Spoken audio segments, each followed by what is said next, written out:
In today's lesson, we'll dive into internal rate of return, IRR, which is a critical metric for evaluating the profitability of potential investments.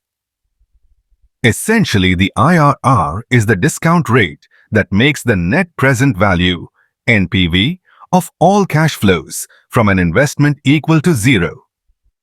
It's important to remember that when calculating IRR, we need to include all cash flows, both positive and negative.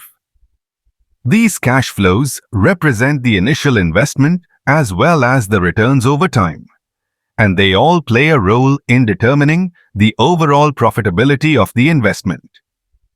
To better understand this concept, let's revisit the example from our previous lesson. We'll apply the IRR function directly in Excel to calculate the internal rate of return. For this, I'll select all the cash flow values from our investment and press Enter. The result we get is 34%, but what exactly does that mean? Well, in the previous lesson, we calculated the present values of cash flows at a 9 discount rate.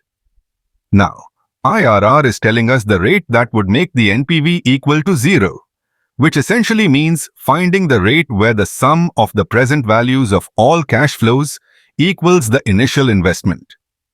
In our case, this is $300. However, when we apply the 9% discount rate, we get a sum of $580.2, which is clearly higher than the initial investment of $300. That's a positive result, but what about IRR? IRR is the rate at which the NPV would be 0. So, let's recalculate the cash flows using the IRR rate of 34%. If we apply the formula again, discounting each cash flow at 1 plus 34% raised to the power of the respective periods, we have our result 22.5. Now drag this formula for other years as well. Now, we have the result for each year, and if I add all the values, we get exactly $300, the initial investment. That's the magic of IRR. It tells us the rate of return at which the present value of future cash flows breaks even with the investment. Now, let's step back and think about the financial interpretation of this. If my cost of financing, the interest rate I have to pay to borrow money, is 9%, and the internal rate of return of this project is 34%, then this project is certainly a good investment. After all, 34% is greater than 9%. That means by going forward with this project, I am likely to earn more than I would by simply investing my money elsewhere, such as in a bank account at 9%. Imagine two scenarios. I could go to the bank and invest my money at 9%. Or I could invest my money in this project, which offers me a 34% return. Clearly, the second option is far more profitable.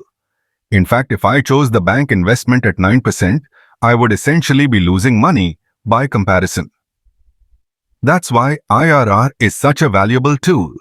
It helps us decide whether an investment is worthwhile based on its return compared to alternatives. In conclusion, if the IRR of a project is higher than the interest rate or the return from any alternative investment, then the project is a good one to pursue. On the other hand, if the IRR is lower than the cost of financing, it might be wise to reconsider. Both NPV and IRR are widely used in finance to assess the potential profitability of investments, and it's common practice to calculate both before making any major financial decisions. This way, you ensure that you're making informed, well-grounded choices that maximize returns. So, whether you're assessing a project for your business or making personal investment decisions, these tools, NPV and IRR, are your go-to guides.